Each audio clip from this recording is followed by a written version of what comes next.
Everybody, Andy here again. Well, I want to tell you a bit of a story. Over the past week, I've written a couple of blog posts about music and the way that music has had an effect on me in various ways. I'll put a link to my blog down there in case you're interested on that. But last night, watching the TV, another one of those articles came up, and it sort of transported me back to 1977, the year of the Queen's Silver Jubilee. We're now in the Diamond Jubilee. What's that? 35 years later, and it was all about the Stranglers, and the article was about the song No More Heroes. Now, some people would say that the Stranglers weren't necessarily a punk band. I disagree. Yeah, they came out and maybe latched onto it a little bit like some other bands, but to me at least, the attitude that people had was just as much as punk, if you see what I mean, as the actual music was. And I think their music was certainly angry. It was, it was upbeat. The lyrical content was certainly angry and was talking about certain things as well. And their stage delivery and everything, their manner was certainly of a punk attitude. So I'll stand up for them. And they were one of the first bands that I ever bought music by, because of the punk ilk, because they were one of the first bands who got signed, one of the first bands who actually released an album. I think it was one of the, if not the first sort of punk album as such, was the Raticus Norvegicus album, and I'll talk about that in a minute. I mean, other bands have done things like the Damned, and there's quite a lot of singles about, etc., but the Sex Pistols hadn't released their first album as yet. But it took me back to 1977, as I said, and I'm sort of reminiscing with my wife about it, telling her how it suddenly sort of made me think about it, because I realised afterwards that it was a bit of a musical crossroads, both for me and for other people. I was listening to the old bands, the Led Zeppelins, the Beatles even, and all those sort of heavy metal rock type bands that were around at that time, even the Yes and those people that everyone was rebelling against. But then this new music came along, which I latched onto. I was 19 in 1977, so I was smack back into the sort of, the age group of the people it was aiming at, if you a teenager, a bored teenager, whatever, an angry teenager, whatever it might be. So it appealed to me for all the right reasons. But there was a difference, and an illustration came out that I was just about to mention, because at that particular time I was going out with a girl who lived in Liverpool, and she was at Liverpool University. A big music fan, which is one of the reasons that we got together in the first place. She was a couple of years older than me. I used to go and see her quite a lot, and I remember going up to see her in around about April, early May of 1977, and I took with me 2 albums. The Musical Crossroads is really irrelevant here, because the first album was the Stranglers album, Raticus Norvegicus, which came out in April of 1977, but another album that came out in April 1977, which I also bought and took with me, was Judas Priest's album, Sin After Sin. I think it was their 3rd album. It was produced by Roger Glover, so it sounded really good, and it had a brilliant drummer by the name of Simon Phillips on it, and that was something that really stood out. It had a song which I think sort of put them into the public consciousness in a little bit. It was a Joan Baez song called Diamonds and Rust, and I played both of those albums side by side, and I played them to death. I loved both of them, and so I thought, right, I'm going to take both of these with me and play them to my girlfriend. And I can remember having this going into the halls of residence as they were, taking the Stranglers album, and she said, "Quick, hide that, you can't see that, people will think I'm a punk," or something like that. "We can't have that sort of thing." And it came with stickers, and I was going to put the stickers on her door, as a present, whatever. And oh, no, we can't do that, because she was a real Led Zeppelin fan. And I thought, oh dear, a strange attitude to come across that. And I can remember walking down my high street, dressed in my drainpipe trousers and my old Converse boots as they were, and I had longish hair at that particular time, and people called, I remember some people said, "Oh, I was a punk," and I thought, don't look like a punk. I never dressed up in bondage trousers and had a Mohican or did any of that sort of stuff. But it's amazing how people looked at you and thought about this. This was something edgy, this was something a little bit dangerous, which in some ways I revelled in. But that really took me back. Someone as intelligent as she was, slightly older than me, who had that sort of attitude.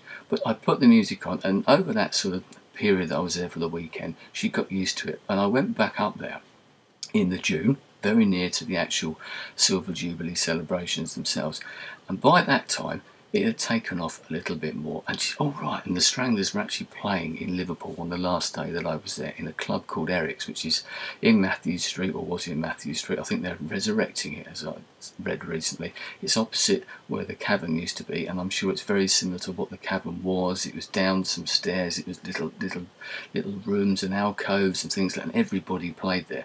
And the Stranglers did a gig on Sunday lunchtime. Can you imagine that? And they were brilliant because it was a tiny little club. I dragged her there. She loved it, and from that moment on, she, embraced that particular type of music. Respect to her for that. And we went to plenty of other gigs at that particular place. In Eric's, a great club, because I used to go up there a lot because I like the city, had some sort of affinity with the city for some strange reason. But it was one, as I said, there was that real sort of musical crossroads where things got, and people had to make a decision. I can remember a friend of mine at the time saying to me, well, what do you prefer, Andy? Do you prefer the new music or the old music? So you had to choose between the two, and I never liked that. I embraced the new music. In some ways I preferred that, but I still listened to the old music. I was still listening to the Judas Priest album, and I was open to that, but I was also open to the Stranglers album. But following on from that, in the October of that year, I went back up to Liverpool, and at that time the punk thing had really grown up, and the Stranglers had just released another album. Can you believe that? Their second album, the No More Heroes album, as the song was mentioned in that particular programme yesterday. 2 albums in 6 months. Now, can you imagine that sort of thing happening these days? I can't. But they played another gig there, and it was at Liverpool University itself, and we went there, and it was completely different. The people there, because the gig at Eric's, yes, there was a fair amount of people there, but they were people who wanted to see it. They were really into it, the early engagers, like the early adopters, I suppose, in some ways. But at the Liverpool University, you had all these people dressed up. They were dressed up as they thought punk should be, with safety pins. And I remember the women, there was this thing, and they were slipping in handbags. They had kettles. Now, where that came from, I really do not know. And it became a bit of a fashion thing, and it changed, I think. But there you go. So a little story for you there, a musical crossroads from me. As I said, I don't like the crossroads. I just carried on in the same direction, just grabbed things from both sides and kept listening to it, as I think everybody should. You should never have to make a choice about that type of thing. But once again, another one of those things that's just reminded me, something comes on and sparks memories, and it takes you back to all those great times that I had back then. I'm quite happy to admit that, and I say I spent quite a lot of time in Liverpool. I really like the city, and funnily enough, since about 1978, I've never been back. One of these days, I must go back and have another look. So, there you go. More musical reminiscences about musical crossroads. Anyway, I'm going to leave it there. Thanks for your time. I'll speak to you again soon. Goodbye. Quick postscript. I just suddenly remembered while I was watching that video back that one other thing that happened during that particular time that I was up there in June was the release of the very near release of the Nevermind the Bollocks album by the Sex Pistols. And I remember going through Liverpool town or city centre with the girlfriend to the Virgin Megastore, and I remember walking into the Virgin Megastore and hearing God Save the Queen for the very first time by the Sex Pistols. I must hasten to add, you couldn't hear that anywhere because it was banned. It was dreadful. No one wanted, the Queen's Jubilee. How dare these young upstart, these punks, release a particular song called God Save the Queen and called her, a moron and all this sort of stuff in the particular. I heard it and thought, wow, this, instantly I knew what it must be.